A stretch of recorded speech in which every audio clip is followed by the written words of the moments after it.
Cerita akan berfokus pada seorang ilmuwan jenius bernama Sebastian Kane. Ia bekerja dalam proyek rahasia milik pemerintah Amerika, sebuah penelitian yang mampu membuat manusia menjadi tak kasat mata. Setelah melalui banyak percobaan, Kane akhirnya menemukan pola yang tepat untuk membuat serum tersebut. Ia langsung menghubungi rekannya dan meminta agar hasil penemuannya segera diuji. Dengan penuh semangat, Kane bergegas menuju laboratorium. Setibanya di sana, salah satu rekannya tanpa sengaja menabraknya. Rekannya itu sedang mengejar subjek penelitian, seekor gorila yang sudah tak kasat mata. Melihat kekacauan itu, Ken ikut membantu. Dengan obat bius yang ia bawa, mereka akhirnya berhasil melumpuhkan subjek tersebut.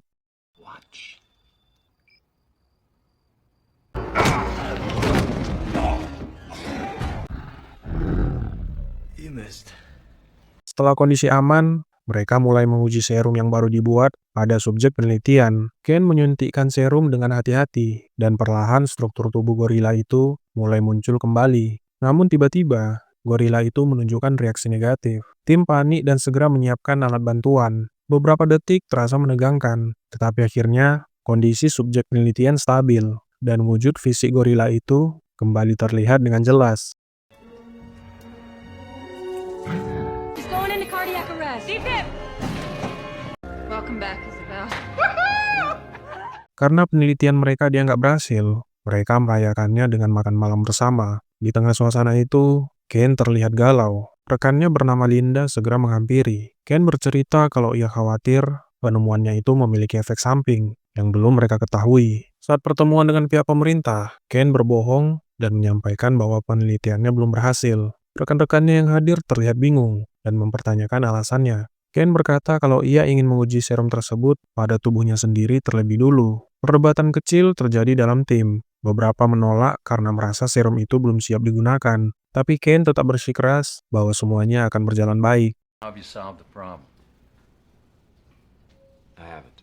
What the fuck just happened in there? Yeah, this better be goddamn good. I'll stay shifted for 3 days of testing, and then we'll perform a quantum. Hari percobaan akhirnya tiba. Ken dan timnya menyiapkan seluruh prosedur. Setelah menyuntikkan serum, tak lama reaksi obat mulai terasa. Ken merasakan sakit luar biasa di seluruh tubuhnya. Perlahan fisiknya mulai memudar. Detak jantungnya sempat meningkat drastis. Namun Ken berhasil melewati proses itu. Hingga akhirnya wujud fisiknya benar-benar hilang.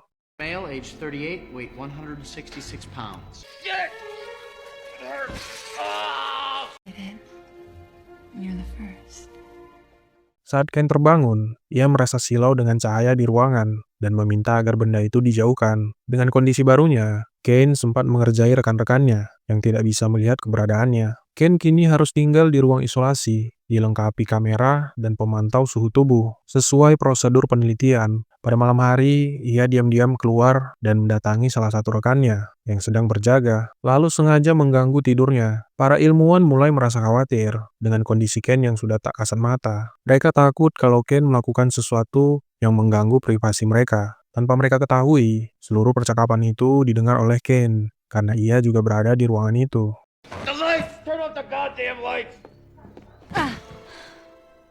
Thankfully, it's almost over. Hallelujah.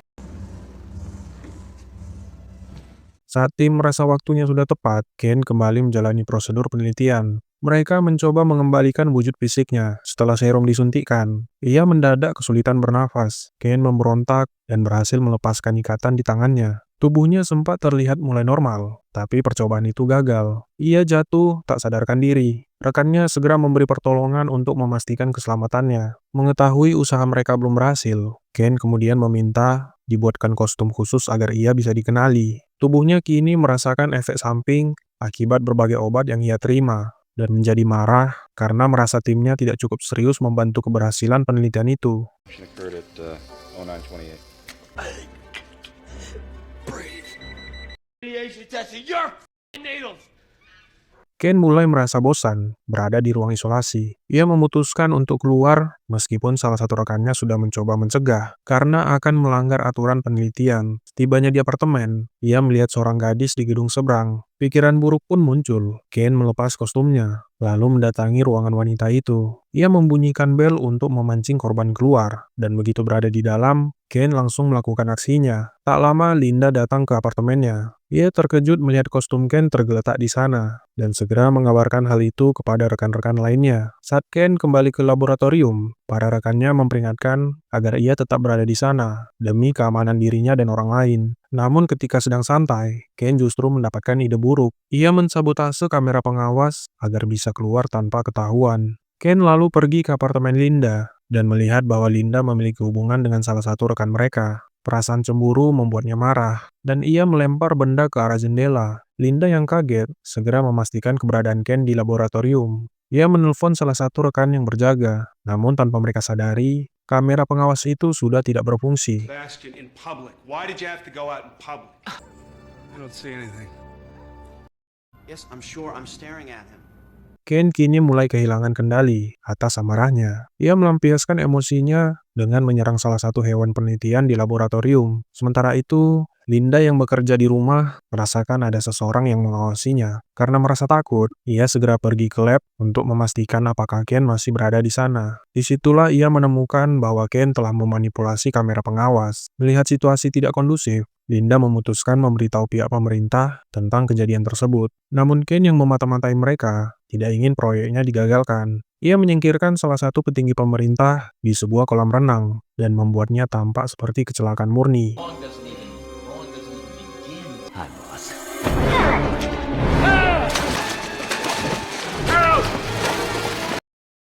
Ketika Linda menerima kabar itu, ia langsung curiga dan mencoba menemui petinggi pemerintah lainnya. Tapi kode sandi lift yang biasa ia gunakan tiba-tiba tidak berfungsi. Para anggota tim akhirnya berkumpul untuk mencari tahu apa yang terjadi. Mereka lalu menyadari bahwa seluruh pintu telah dikunci oleh Ken. Tidak ada pilihan lain, mereka harus menangkapnya untuk menghentikan semua teror yang ia timbulkan. Rekan mereka bernama Janice tertinggal di belakang, dan tanpa diduga Ken langsung menyerangnya. Saat mengetahui Ken tidak berada di ruangannya, Linda mencoba membujuk agar ia menghentikan aksinya. Namun usahanya sia-sia. Ken sudah benar-benar gelap mata. Tak lama mereka sadar bahwa salah satu rekan mereka tidak terlihat. Saat ditemukan, Jenny sudah tidak bernyawa, membuat semua orang terkejut dan sulit percaya dengan yang terjadi.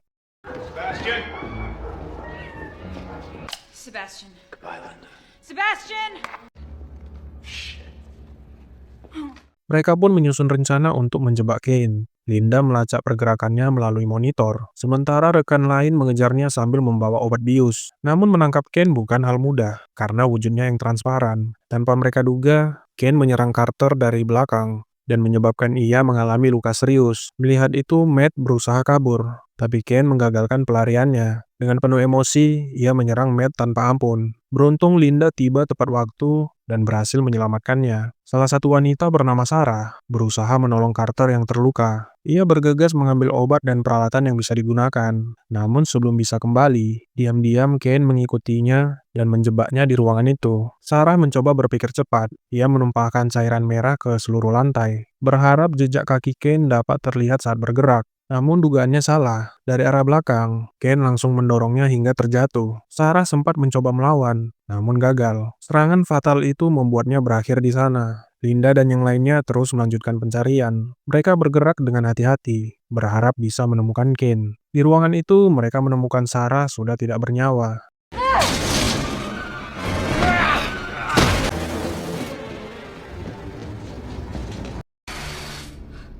Nothing. Situasi semakin memburuk. Ken muncul lagi dari belakang dan langsung menyerang rekannya yang lain. Matt yang berusaha menolong juga diserang hingga mengalami luka cukup parah. Tanpa memberi kesempatan, Ken mengurung mereka di dalam ruangan pendingin. Ia mengunci pintu, kemudian pergi begitu saja. Di dalam ruangan yang dingin itu, Linda berusaha menenangkan Matt dan memberi pertolongan dengan alat seadanya. Di waktu yang sama, Ken yang merasa tidak ada lagi yang bisa menghentikannya, kembali mengenakan kostumnya. Ia bersiap untuk meninggalkan fasilitas tersebut. Namun Linda belum mau menyerah. Dengan memanfaatkan peralatan yang tersisa, ia berhasil merakit sebuah alat sederhana yang ia gunakan untuk membuka pintu pendingin itu. Ia kemudian menyalakan api kecil untuk menghangatkan tubuh Matt yang hampir kehilangan kesadaran. Setelah itu bergegas mengejar Ken sebelum ia berhasil kabur.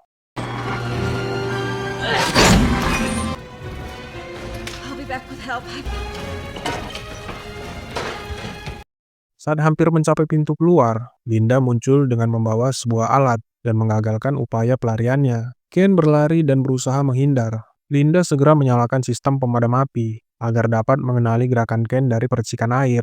Namun tak diduga serangan datang dari belakang. Ken menyerangnya dengan brutal, membuatnya tersungkur dan kesulitan untuk bertahan. Beruntung Matt telah sadar dan datang tepat waktu. Ken yang kembali sadar mencoba menyerang mereka. Tapi serangan itu mengenai panel listrik, membuatnya pingsan tak sadarkan diri. Saat situasi sedikit mereda, mereka menyadari kalau di ruangan itu telah dipasang alat penghancur. Mereka segera mencari jalan keluar dengan menaiki tangga darurat yang berada di atas lift. Beberapa detik kemudian, ledakan besar mengguncang seluruh ruangan. Lift yang berada di bawah hampir saja menabrak mereka. There's an access ladder in the elevator. Saat mengira situasi mulai aman, Ken yang ternyata masih hidup kembali muncul dari bawah. Dengan sisa kekuatannya, ia mencoba menarik Linda. Matt berusaha menolong, namun tangga itu mengalami kerusakan parah. Saat Ken mulai lengah, Linda memanfaatkan momen itu. Ia meraih tali pengaman di dekatnya, dan saat itu juga, lift di bawah mereka terlepas. Ken ikut terseret dan jatuh bersama lift, membuat kisahnya berakhir di tempat itu. Linda dan Matt yang masih bertahan segera dievakuasi oleh tim medis. Meski terluka dan kelelahan, mereka berhasil selamat dari kejadian mengerikan itu. Go to hell.